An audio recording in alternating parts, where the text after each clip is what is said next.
Uh.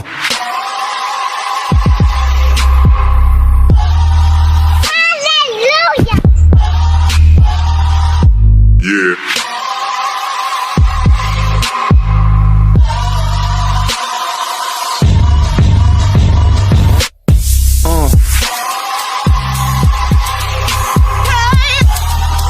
Hallelujah.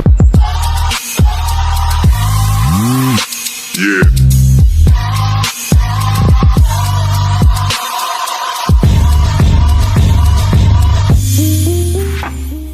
This is Bobby Okereke, inside linebacker for the Indianapolis Colts, and you are tuning into the Blue Stable Podcast. We are back, ladies and gentlemen. We are back with the Blue Stable Podcast. My apologies to everybody who had to listen to the rants that ensued on the last show. I apologize to everyone's ears. Probably should have put out a big, volume warning before the show got started. But thank you to everybody who watched the last show. We appreciate the love, the support, the comments, everything. We're all passionate, right? We're all passionate. Sometimes we go overboard. Sometimes it's right on the line. Sometimes we go over. But Marcus, how do you think last episode went? I think you on mute, man. It was a little crazy of a show, but we got it figured out. But I think most fans was feeling like that anyway. But overall, I think it was a decent show. Yeah, guys, that will not be the norm on this show. I am not trying to have a lot of moments like that. But again, thank you to everybody who supports supports the channel and the Blue Stable and all the hard work everybody puts into the writers and myself and Marcus and our guy Luke. We just appreciate all the support from you guys. Like always, if you're a fan, if you want to keep on hearing us talk about the Colts, make sure you give this video a like, subscribe to the channel. That way you are always notified whenever we drop a video. But Marcus, let's go ahead and start with this week. We've let some of the, quoting Chris Ballard a little bit, we let some of the poison get out a little bit, and we've had a chance to dissect some things. We've had a chance to step back, see what the landscape of the league looks like. And man, thank God for the AFC South, right? Yeah, man, the AFC South is kind of weird right now, but I mean, they still give us a fighting chance to win. I mean, and after last week loss and, going into this week, you start to feel a little bit more comfortable about the Colts can still have a shot of making the playoffs in general.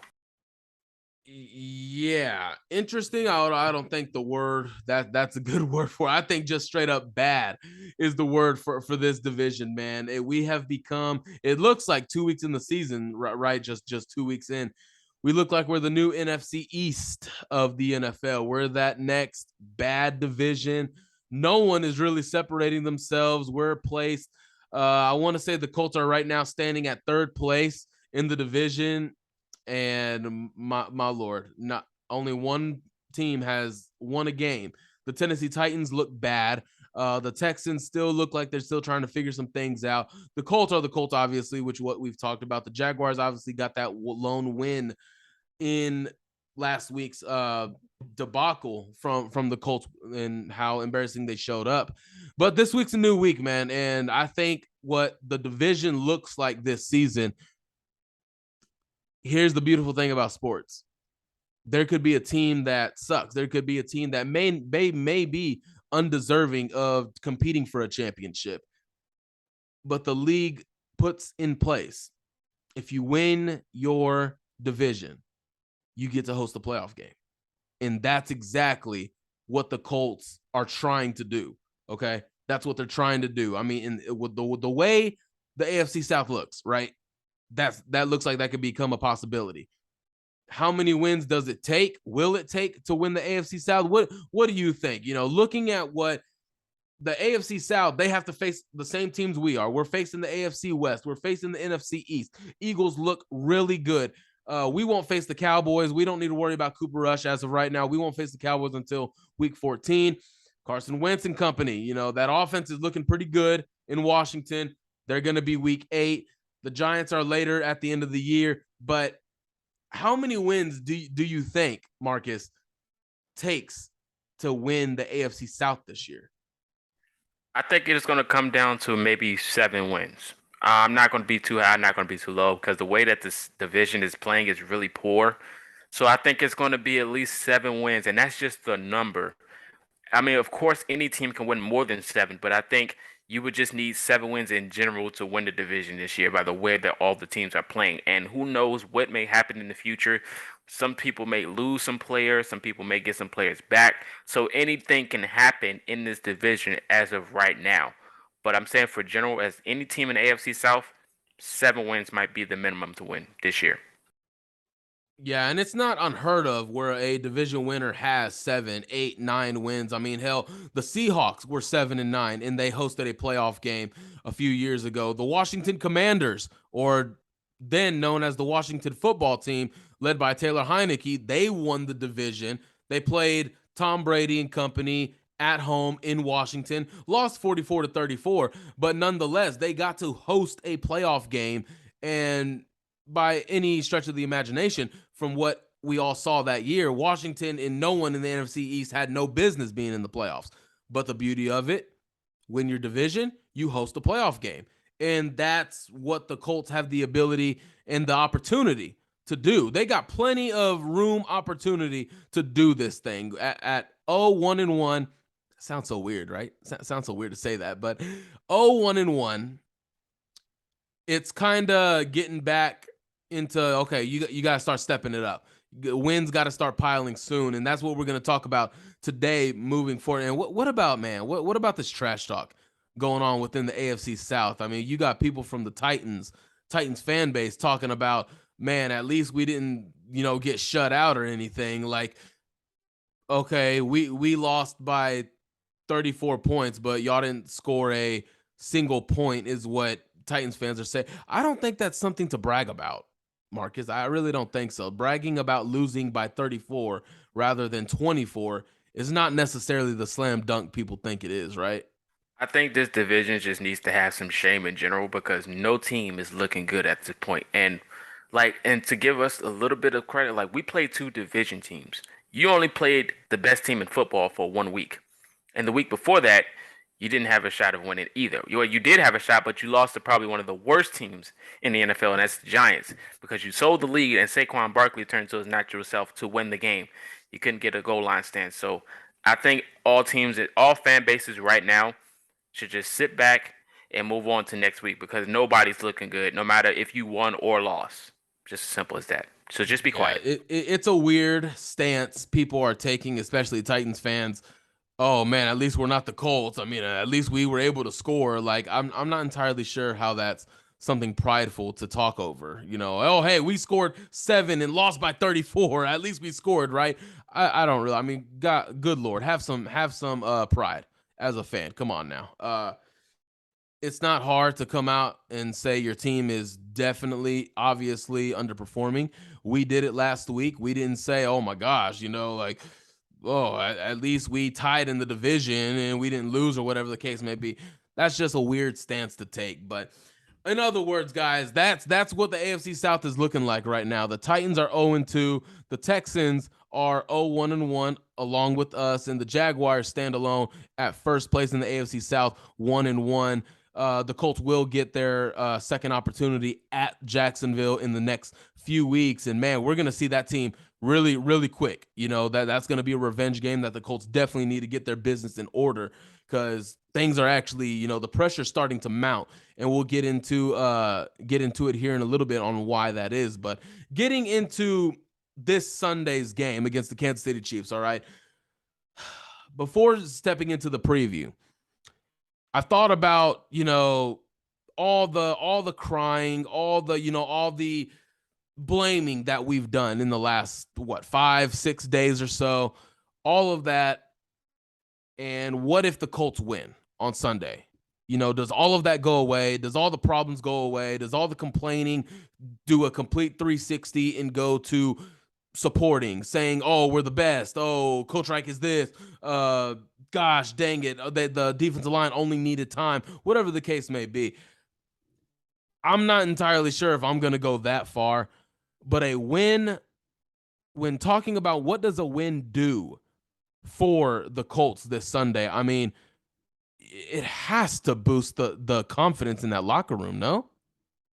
Absolutely, especially when you look at the team you're going up against is a team that lost Tyreek Hill, but still is having a very good season so far. I mean, it's still early, so anything can happen. But if you win against the Kansas City Chiefs, who has a very star-studded quarterback in Patrick Mahomes, after the two losses you went to, it boosts your morale tremendously, especially showing that, oh, we can still trust this guy to go out there and motivate us to win games.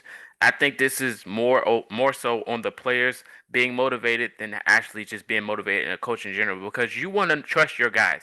You want to do that. So moving forward, does it take a little bit of relief off of what we're currently going through? I will say no. I say it dies down, but in general, we still need some changes to be moving forward because what's going on right now isn't working. Simple as that. It's just not working. So we still will have to make some moves moving forward. Nobody's off the leash still because we still need pieces filled. The offensive line is still suspect.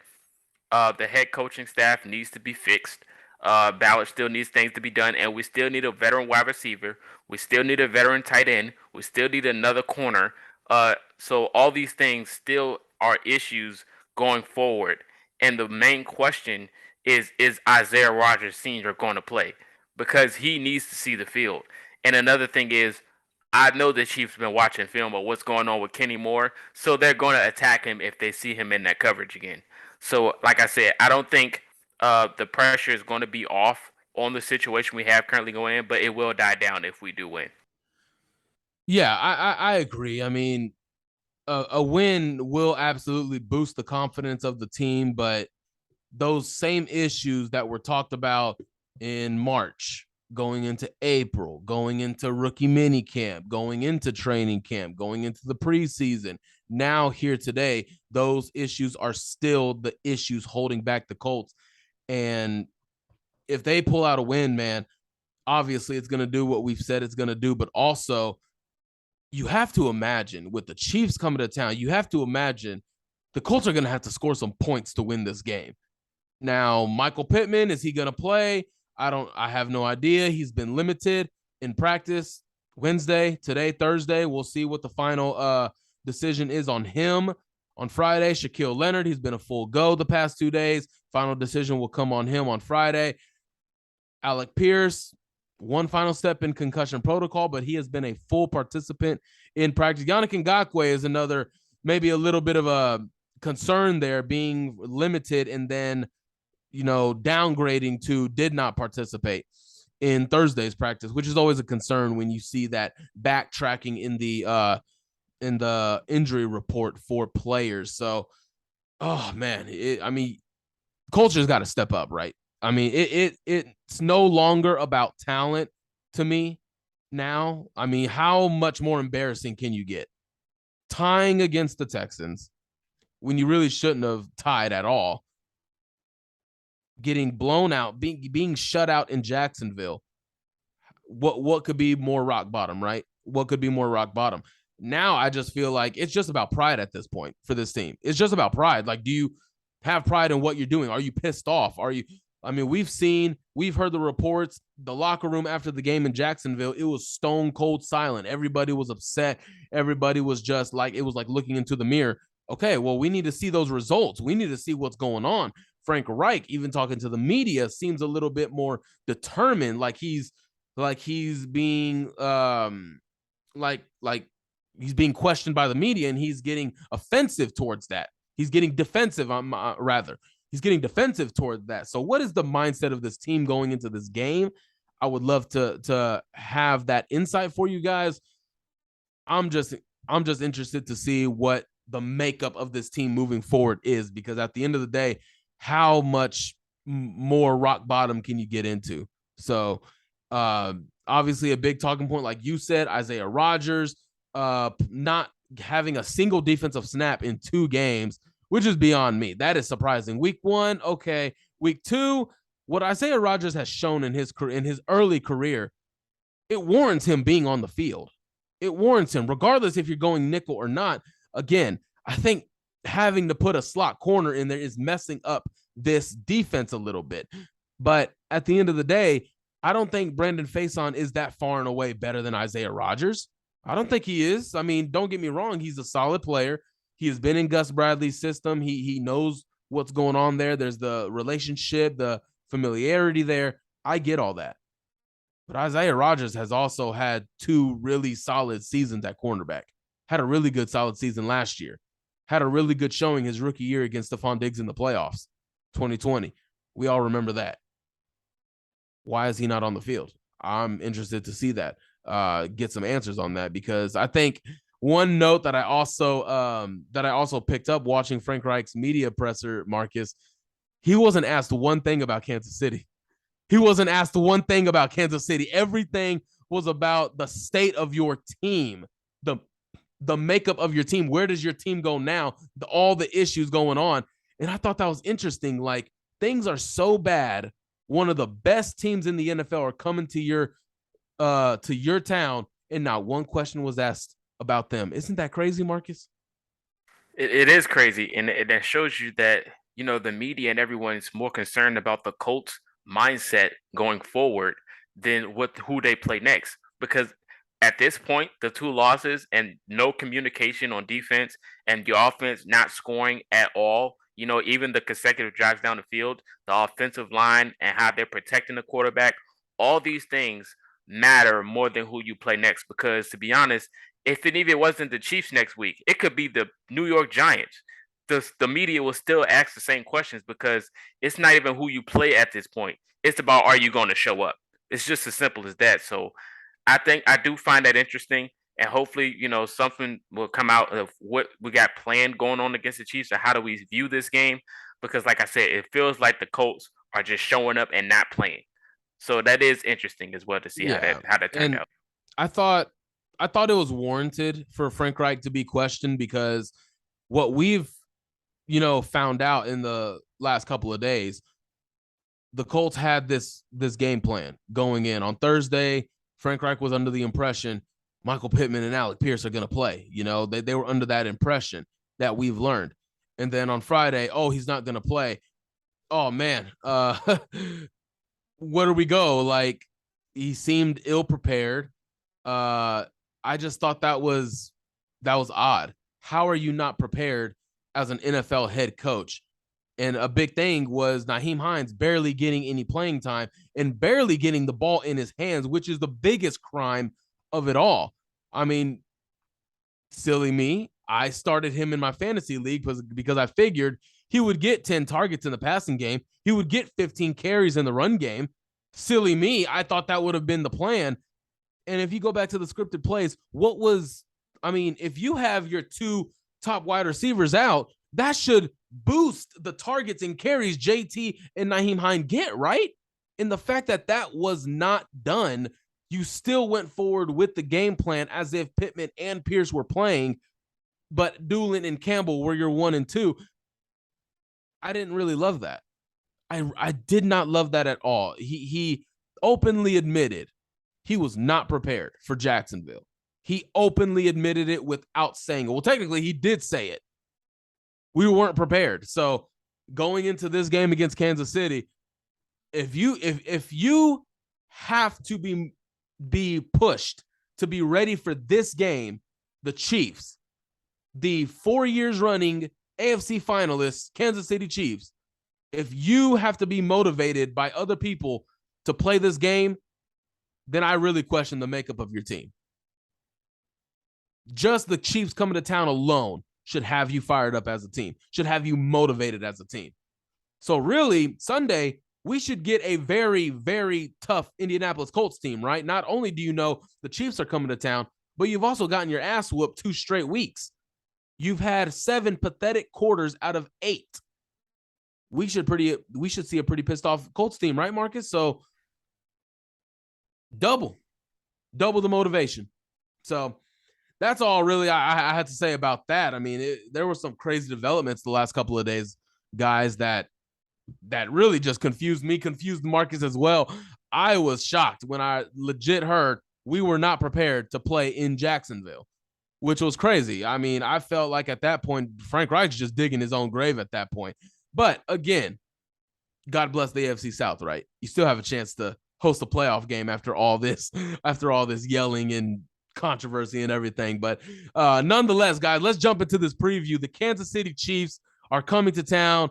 They have been on fire. They look like they have not missed a step. Obviously, a lot of talk going into this season was, how would Patrick Mahomes look if he didn't have a downfield threat like a Tyreek Hill? And man, Marcus, he looks even better. He looks even better. The offseason additions, really hate to beat the drum on this, but being aggressive, adding weapons to help your team, brought in 2 free agents, Juju Smith-Schuster, who I wanted, by the way, and Marquez Valdes-Scantling, who I thought everybody in Colts Nation wanted. Those 2 guys are making a difference for the Chiefs. They're spreading the defense out, and they're making teams guess who's going to get the ball this play. Who's going to get the ball in this play? Let's start with the Colts offense, man.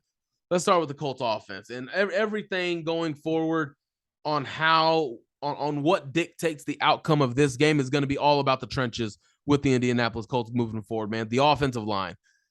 Matt Pryor has not looked the greatest in play, but I thought with Ryman, even though I think it's the worst kept secret in Indianapolis that the Colts eventually want to start Bernhard Raimann, I also feel like Raimann himself even struggled against power rushers in Jacksonville. Trayvon Walker got the better of him on a couple plays. Josh Allen got the better of him.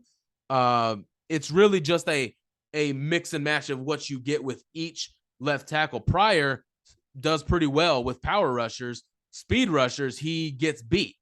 Raimann, I feel, gets beat, overpowered, which is what I've stated ever since he was drafted. I thought he wasn't strong enough for this position. Got overpowered on Sunday on a few rushes, but when it came to speed, he did pretty well with those. Again, the left tackle position not being seriously catered to, scouted, all that stuff is why the Colts are in the position that they are. 4 guys out of 5 are not playing well. And Marcus, I got to imagine if I'm Andy Reid, if I'm Eric Bieniemy, why in the world would I match up Chris Jones with Quentin Nelson? Why?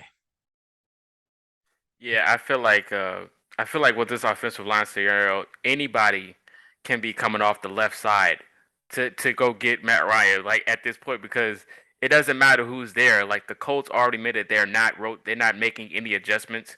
It might change eventually, but as of right now, they said they're not doing anything to change it. It's like, how do you not see this issue with a 37-year-old quarterback back there running for his life and trying to make something happen when he can't, because he's a pocket quarterback in which we needed, and you don't do anything to help him. It's like you just want him to go out there and to turn the ball over, and you can't go out there and blame Matt Ryan because it's really not his fault, but like because he doesn't have any protection. So it's like at this point, I feel like personally Pryor is just too big to be at left tackle. Of course, we'll try to go with Bernard. I will go with Bernard to see how he can develop into that position, because as of right now, Pryor is just not it at the left tackle. Of course, he can do some things Bernard can't, but Bernard can do some things Pryor can't. So eventually this goes to just starting Bernard at this point, because like I said, Pryor is just too big to be next to Big Q. People could just walk right past him and blindside Matt Ryan for a sack. So eventually, hopefully they can figure this thing out. But the offensive line in general just has to be fixed, broken down, and adjusted, because we have pieces that we can swing in and swing out, but the rotating the pieces during the game consistently is not going to help you in the long run, generally. Yeah, I sat down Monday and Tuesday and I rewatched the game a little bit, and boy, was that like just putting 2 needles in your eyes, man. It was painful to watch. But the biggest issue I'm seeing, yes, left tackle is an issue, but another issue is this center right guard tandem between Kelly and Pinter. Pinter got first crack at right guard, and rightfully so. He is a talented lineman. But I feel like a change the Colts need to make, and Marcus Brady came out and said there will be no shuffling on the offensive line. Why? I have no idea. Like, why are you so inept as a staff to sit there and see there is nothing going right on this offensive line other than Quentin Nelson? Every other position should be in question right now. And then to get up in front of the media, No, we're not making any changes. Like everything, like Matt Ryan hasn't been sacked 9 times in the last 2 weeks. How do you go in before the media and just be all nonchalant? Like it's not a problem. I feel Danny Pinter's natural position and best position is center. I was of the mindset, trade Ryan Kelly. Trade him. I was told by a couple people, no, you can't do that. You can't do that. No. I feel like Pinter and Kelly, for whatever reason, they're not picking up these blitzes. Okay. Most of the pressure that came on Sunday against Jacksonville was up the middle. Kelly missed assignment. Pinter missed pickup. He didn't. Those two were the biggest reason why. Quentin Nelson would help out with Pryor. Braden Smith would really just be one-on-one. He would lose or win the rep. It would really just go hand in hand with him. It was always one-on-one. But Pinter and Kelly are not on the same page. I'm not sure if they're good next to each other. I'm not sure if there's something going on there, but it's clearly not working so far. I think what the Colts should do Sunday, which is obviously not going to happen, but I think what would be best is if you start Ryman at left tackle and put Pryor at right guard. Because as towering of a man that he is at right guard, that man can be really, really good. Tackle and guard, two completely different things. Hell, right tackle and left tackle, two completely different things. But at right guard, Pryor is a mauler. He is a mauler. And I think that's what we missed on the interior at right guard and center, to be honest, on Sunday. That's why Jonathan Taylor was going nowhere, because Braden Smith couldn't win reps. Ryan Kelly couldn't win reps. They were confused with all the stunts Jacksonville was throwing at him. And really, it wasn't anything too crazy. They were simple stunts that Ryan Kelly just didn't pick up, and it cost them. So I think the best move, because, again, the Chiefs, Chris Jones, I think 90% of the game he'll be matched up against Danny Pinter. I'm sorry, Danny. I love you, but I am taking Chris Jones in that matchup 10 out of 10 times. Or 9. No, let me 9.5 out of 10 times, Marcus. I'm taking that matchup. If I am Andy Reid, I'm going to my DC. I better not see Chris Jones matched up against Quentin Nelson. There's no reason for that. Give me that one-on-one. Chris Jones, Danny Pinter. I would feel much better if it was Matt Pryor and Danny Pinter. I would feel much better at it, because a big reason why Jonathan Taylor had a big year last year, Matt Pryor was playing that right side of the line. He was playing right tackle, right guard. And you saw where the run game went. So it's just something that I think can work. As for the tackles, pass rush wise, what are the Kansas City Chiefs' stats through 2 weeks? Let me look them up here. 14 quarterback hits, 7 sacks so far. Chris Jones having 2 of those. And 2 of those were last week, Thursday Night Football against the Chargers. Chiefs coming off 10-day rest. Colts having the usual 7. Marcus, when it comes to the offensive line, man, Frank Clark, George Karlaftis, who are you taking in this matchup? Offensive line or their defensive line? Oh, I'm going to go with their defensive line, because the offensive line hasn't shown me anything to make me want to choose them, because we're so used to being comfortable with our offensive line and the history of their protection. But as of right now, at the natural state being of what they are, I am not confident in them at all. I'm just not. Now, if I say Quentin Nelson in the battle by himself, oh yeah, sure, I choose Big Q. But like the help he has to go with left tackle, center, right guard, right tackle, no, sorry, it's not cut it. Like I said, Quentin Nelson is just one human. He can't block everybody. So I don't know. They're gonna have to figure out how to communicate this game, because this is a very big game for the Colts to turn around the season. So they're gonna have to figure out something to give Matt Ryan some type of time to go out there and perform, to have some chance of winning. Of course, the wide receivers may drop the football, but the fact that it has time to get there changes the outlook of what we can have going forward. Yeah, one of the things that I noticed from the Chiefs that they like to do, that I hope is getting put into the game plan for the offensive line, by Chris Strasser. L'Jarius Sneed, the cornerback, has 3 quarterback hits and 1 sack through 2 games. They're sending him on some blitzes. And that's something that I think if the Colts were to get in 3rd and long, 2nd and long, you have to look out for those. Those are the prime areas where a blitz gets sent. 2nd, 3rd and longs, you got to prepare for those. Going to the wideouts, man, because I think we've harped on the offensive line enough for the last week. The wideouts, I'll put my money on Pittman and Pierce playing. Okay, I put my money. I said the Jaguars won't if Pittman didn't play. He didn't play, and obviously not a single point was put up. But if Pittman and Pierce were to play, oh man, how much does it change it? I don't know, man. I feel like just having Pittman out there forces the coverage to go one way, and it allows the other guys to try. I'm not saying they will try and take advantage of one-on-ones. Obviously, that wasn't the case on Jacksonville. They just threw coverage at everybody. With Pittman, you have to know where he is on every play. I still find it very questionable how you haven't brought in a vet by now. Still find it very questionable. Still rolling with the same crew, the same skill positions, even at the tight end position.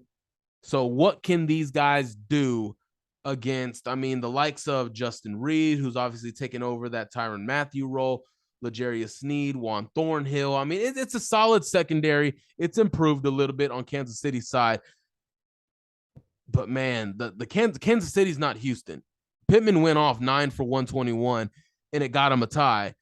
What are they going to do with Pittman on Sunday? Are they going to throw double coverage? They're going to throw triple coverage on him and then just dare everybody else to beat him? I don't love the matchup, to be honest with you, man. Again, Alec Pierce, I'm not putting the weight of the world's expectations on him. Ashton Dulin, I feel like Ashton Dulin has to be thrust into that wide receiver 2 role. I feel like, 5 receptions, 79 yards. The only guy that stepped up in Jacksonville. I feel like with his speed alone, you can try to utilize that. Again, you have to have a plan for Nyheim Hines. You have to. You did not just give him a contract extension for nothing. You didn't. I don't care if you have to line him in the slot, if you have to line him up at tight end, whatever needs to happen, Nyheim Hines needs to be on the field because that is a weapon that can catch the ball in space. Yeah, absolutely, man. Like moving forward to this game and what we have expected with this wide receiver group, like I said, this wide receiver group is very, very young. So it's going to be hard for them to try to get anything going. We need a veteran presence on the offense for the receiving core. Like I said, it don't matter who it is. It don't have to be T.Y. Hilton, but it has to be somebody because they could do some things that these guys can't do. And the fact that the consistency of the drops, even in the moments when we did dot them and try to score in that Houston Texans game and they just flat out dropped the football, it just shows you the signs of things that can be improved if we went to go get somebody else. And it doesn't show that. And having Pittman Jr. and Alec Pierce on the field it does help the group, but there can still be some inconsistencies with the group as well because they're just not a true veteran that we need. And maybe this could help Nyheim Hines and the Frank White game plan that they had scratched off last week because they weren't on the field. This could help them. Could help Nyheim, but like I said, we have to get him involved. There's just no way you're going to run into this Chiefs game and not have Nyheim Hines involved, who can be a huge gadget player for Matt Ryan because he is one of the fastest players on the offense. So you have to get him involved. There's no ifs, ands, or buts. I'm not trusting this tight end group going into this week if Alec Pierce and Michael Pittman Jr. is playing. Even if they are, I still don't trust them. I just don't. Like, the offensive line and what we have to do with the tight ends because we got to have them out there for an extra block. And then you got to go out there and trust Granson. It's just a lot going on with this young group that's not going to be good because the Chiefs have a lot of ball hawks on their defense. You've seen it last week with that pick 6 from the 1-yard line. They're going to bait you. No matter what when L'Jarius needs blitzing, they're going to identify it. They're going to have someone else baiting over the top. So we have to figure something out with this group. How are we going to get the offense moving down the field? Because we can't have no shutout this year. Not this year, this game with this offense. We're going to have to put up some points. Simple as that. You're going to have to. And I feel like I would feel much more confident in this group if, let's just say, the wide receiver room was still the way it is, but you brought in a guy like a CJ Uzoma at tight end. If you brought in a guy like a Tyler Conklin, if you brought in a guy like Gerald Everett, like I would feel much more confident in this offense. But Chris Ballard continuing to bank on unproven, inexperienced options at the position that I feel the tight end position elevates this offense to new heights. I mean, look at what now, even though he had a rough exit, look at what Eric Ebron did for this offense. Should we go name by name and talk about who that wide receiver core was for Indianapolis? T.Y. Hilton, Dontrell Inman, who the hell else? Chester Rogers. But a guy like Eric Ebron who can beat tight ends, take advantage of those one-on-one matchups on the outside, take advantage of those. It adds a different element and it forces the defense to play you different. When you don't have a tight end that teams fear, they're not even worried about him. They're focusing on the wideouts. This guy at tight end can't beat my linebacker one-on-one. So let me just stick the linebacker and let me put these safeties elsewhere. Let me do that. Because you know what's a huge talking point this Sunday is Travis Kelce, tight end. These weapons, take away Travis Kelce from the Kansas City Chiefs, and they still have Juju. They still have Nicole Hardman. They still have Marquez Valdes-Scantling. Are they as dangerous of an offense?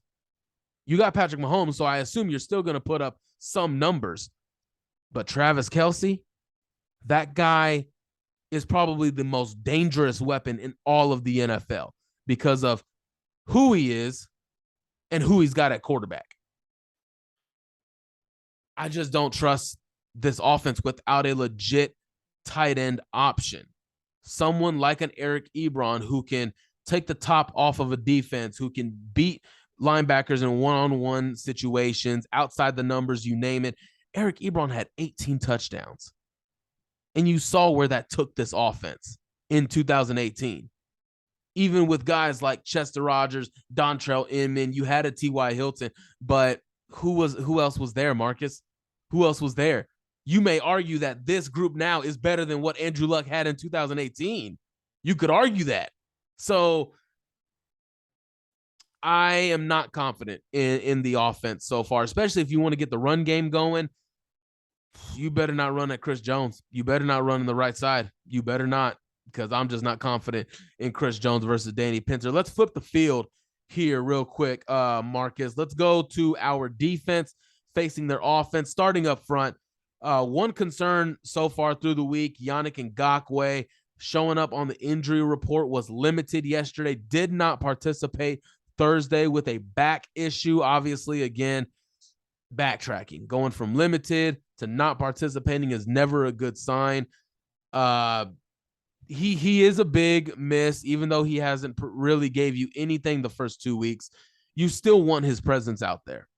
It still helps to have his presence out there. DeForest Buckner, Lord, that Kansas City team, I mean, that Kansas City offensive line, the way they rebuilt this offensive line, you traded for a guy at left tackle, making a trade for a guy, left tackle, Orlando Brown. Then you got Joe Thuney, left guard. Then you drafted Creed Humphrey out of Oklahoma. Should have been a Pro Bowler last year, by the way. And then you have Trey Smith and then Andrew Wiley.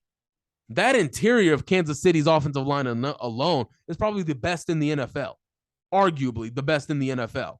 I would love to put us up there because when you have a guy like Quentin Nelson, you want to believe in your interior, but Ryan Kelly and Danny Pinter have not played that well. Grover Stewart and DeForest Buckner, those matchups right there. Are you going to allow Kansas City to run on you? That's going to be a major point. Kwity Paye, can he take advantage of Andrew Wiley? What about the backups? Can Dio Odengbo provide pressure from the interior? Can Tyquan Lewis come in and give you solid snaps off the sideline? Can he come in and give you those? What's one matchup? If you said The Colts need to win this one-on-one matchup, Marcus, to have a chance on Sunday from the defensive line. Which matchup are you looking at? I'm looking at the right side matchup for the right tackle. I think we can probably get some pressure off that side, especially if we would have sent a corner blitz or maybe a nickel blitz. Extra blitzes will probably help us win those matchups because they're gonna have to double team. So I think Quiddy Pay can have a big game for sure. If he decides to show up, it's gonna be rough. But I think the right tackle matchup. I think Quiddy Pay could probably have a big game. We're not going to even mention Grover Stewart because I know he's going to show up. He's been showing up all year.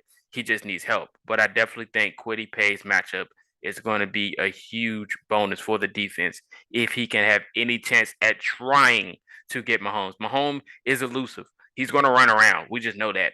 But he's going to make some magic happen. But the fact that we have some type of pressure on him from the right side of the field, I think will be a huge bonus for us. I agree. And it's not just about pressure when you're playing Patrick Mahomes. Pressure is one thing, but getting home and putting him on the ground is a whole other. As we saw Thursday night, when pressure comes, he's at his best when he's on the move. Those passes that he made last Thursday, Marcus, they were amazing. On the move, rolling to his right, throwing across the field to the left for a touchdown. That was insane.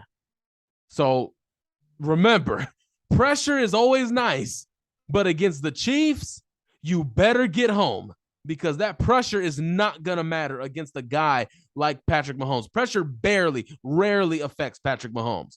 So you have to disrupt him at all times. You have to get home and get sacked. So that's going to be an important part to that as well. When it comes to the secondary, man,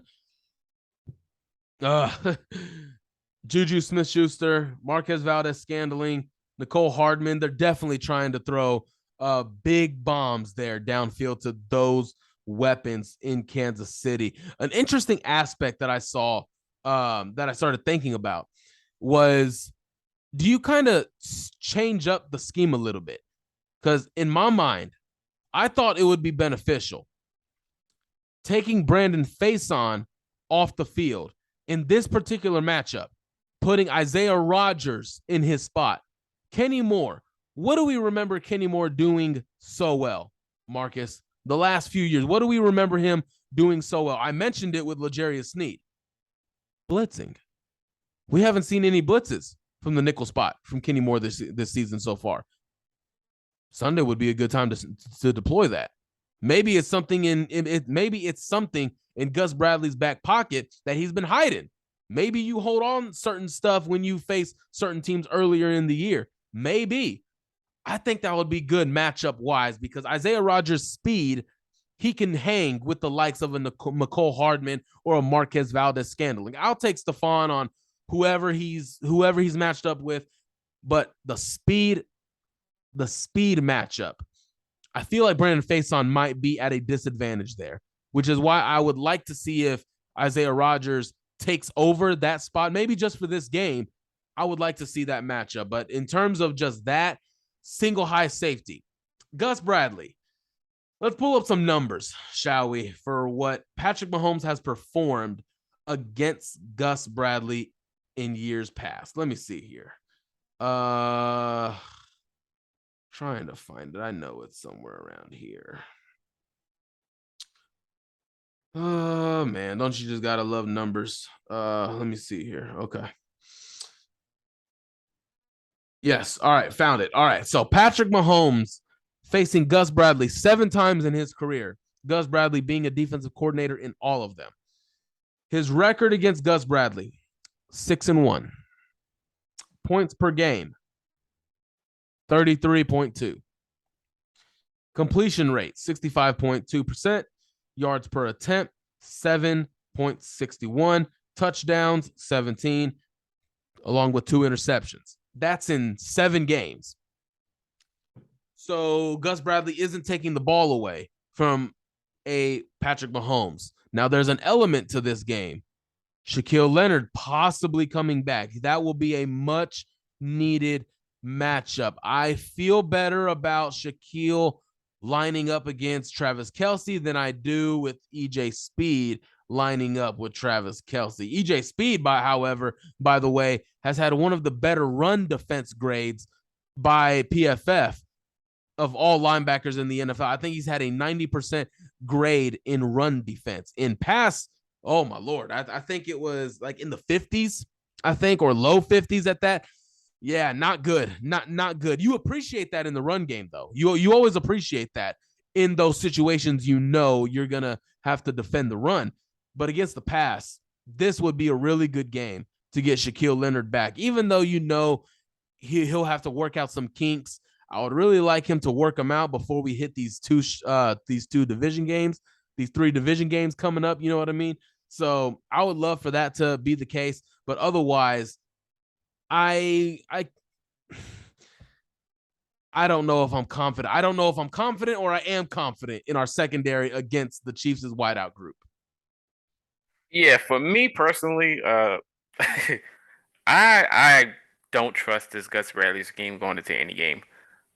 We have the same issues when we're dropping back too far, and we've seen it last week when Trevor Lawrence is just throwing so many layups underneath passes where he could just wait and go get it. And when you're playing a guy like Mahomes, he would definitely take those type of passes. Like even though he can take the top off of a defense, especially single high safety, I definitely think we have to switch up our coverage. We need more speed on the field. We need more corners on the field, personally, because I do not like us with this double linebacker scheme and having Kenny Moore happen to drop back in coverage is just so bad. And, like I said, it's still early in the season where you can make adjustments. Hopefully Isaiah can see the field because he's definitely one of those guys that can match up with speed at any point. And I think we're missing one of the problems going into this game. Clyde Edwards-Helaire can be a special use in the catching game for the Kansas City Chiefs. He can do running and he can receive as well, like a Naheem Hines, but he's so explosive. And he could be an addition for the Chiefs offense. And when you look at the Colts defense, it's like we give up so many easy passes this year, and it's only been 2 weeks. And you're going against a top 5 quarterback. You can't do that. You're going to have to send some more pressure, and you're going to have to switch it up. You can disguise a different zone scheme in the middle of it, like we did last year, even though it was with Eberflus. But we can switch. We can disguise a scheme and have him look differently and try to make him force a bad play. So I definitely think we're going to have to send some more blitzes. When it comes to Shaquille Leonard, I do trust him. We already know how our run defense looks, so that's not an issue. He does have some mishaps in coverage as well. He's not the fastest guy out there. I mean, he's not the best coverage linebacker either, but having him on the field, being able to force a turnover, we already know he's a stout at that. He can force turnovers, so he can have a huge boost for this coverage going forward in this game. So, like I said, we all need to see Isaiah Rodgers because I don't trust Faison, even though he's a Gus Bradley guy, but we're going to have to switch it up. Blitz Kenny, have Isaiah on the field. Maybe we can get some turnovers. Yeah, I agree. And I wonder at some point this season, highly doubt it, but if I'm Jim Irsay, aren't I going to Chris Ballard? Aren't you going to Chris Ballard and saying, look, man, can we, scan the trade market a little bit, see what's out there at tight end, see what's out there at wide receiver. Tyler Lockett is obviously in Seattle. What do they need with a 30-year-old wide receiver anymore? Let's throw a day 3 pick. Let's throw a future day 2 pick at him and see what that can get us. I got to imagine that's got to be the case at some point this season, unless there's an epiphany in the Colts locker room and Paris Campbell and Alec Pierce just turn into freaking prime Devin Funchess and DJ Moore. I mean, you just gotta have better at some point in time. I think you just got to take a little bit of pride in your work and just say, hey, I was wrong on this and let me correct it. So other than that, guys, let's go ahead and jump into our predictions. Again, if you enjoy the Blue Stable, man, make sure you give this a huge like, a thumbs up. It helps us out. We appreciate it. Obviously, make sure you also subscribe if you are a Colts fan. If you believe the Colts can win, Oh man, I don't know if I should do this, but if you believe the Colts can win this Sunday, make sure you subscribe to the Blue Stable on YouTube, and make sure you also subscribe and download it on Apple Podcasts, Spotify, everywhere where you get your favorite Colts podcast. So, getting into the predictions here, Marcus, where are you going for this game, and what are you looking to see from the Colts on Sunday? I want to see pressure. Simple as that from the defense. I want to see pressure from the Colts defense. And for the offense for the Colts, I would like to see them step up. Like, they have to step up. There's no way we can go into 3 weeks and nobody's stepping up or being any type of frustrated. They have to show their frustration on the field. Go catch the football. Go moss somebody. Go hit somebody with a double in and out and be open for a deep post play. We need somebody to explode on the offense that's not Naheem Hines, because we know he can explode. I want somebody like a Paris Campbell to show off against the Kansas City Chiefs. And for the defensive side, maybe one of our safeties can have a big game and try to force Mahomes into not throwing so many deep balls. So in general, I'm going to take the Kansas City Chiefs to win, but I do see the Colts putting up some points. So I'm going to go 30-14 Kansas City. 30-14? Yeah, I think Okay. Kansas City is going to put up 30. Okay. Solid score prediction. Let me see here. This game is also getting the A team for CBS. Jim Nantz and Tony Romo will be on the call. Again, they always got to be on the call when the Colts are down. Let's see here. CBS. What does Vegas look at this as? They like Kansas City -5. So actually they like Kansas City pretty comfortably, because the way it works, home team gets 3 points automatically, and then there's a shift. So basically, there's an 8-point shift in this prediction. So they like them by 8 points. That's more than a touchdown right there. Over under 50.5 is the over under for this game. Does it reach 50 points? My prediction, I'm going to go with the Chiefs on this one. I don't expect, after these 2 weeks, I don't expect us to win, to beat the Kansas City Chiefs. But man, wouldn't it be typical Colts to do that? Completely embarrassment for 2 weeks, and then you face possibly the best team in the NFL, and you go out and beat them, right? That's something that I can see it happening, but I don't expect it to. A Frank Reich team, what I'll always give Frank Reich credit for, man, he always knows how to come back from adversity, right? He always knows how to battle back. He always knows how to keep fighting. I feel like there's more fire under him in those circumstances. So what I'm looking for them in this game, to just show that you belong. Just show that you belong on the same field with the Kansas City Chiefs. Andy Reid, Travis Kelce, Patrick Mahomes under the dome. It's not looking well for you. Everything is setting up for the Chiefs to take this game. I also would like to open the roof for an advantage for the home team, if that's possible. Possibly, but I don't think the turf is going to matter much at all. But outdoor team who scores points anywhere, going to a dome. I just want to see that the Colts belong on the same field with the Kansas City Chiefs. Show that you have fight. Show that you got some pride. Figure out some of your damn issues. Like, you're grown men, you're professional athletes. Figure it out.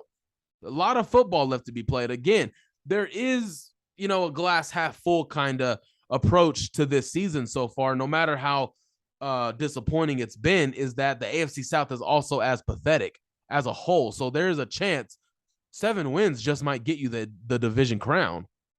May get a home playoff game. And I said it last year. I've said it the last couple of years. Get in the playoffs, anything can happen. Just get in the tournament, anything can happen. On Sunday, my prediction, I'm going to go with the Kansas City Chiefs.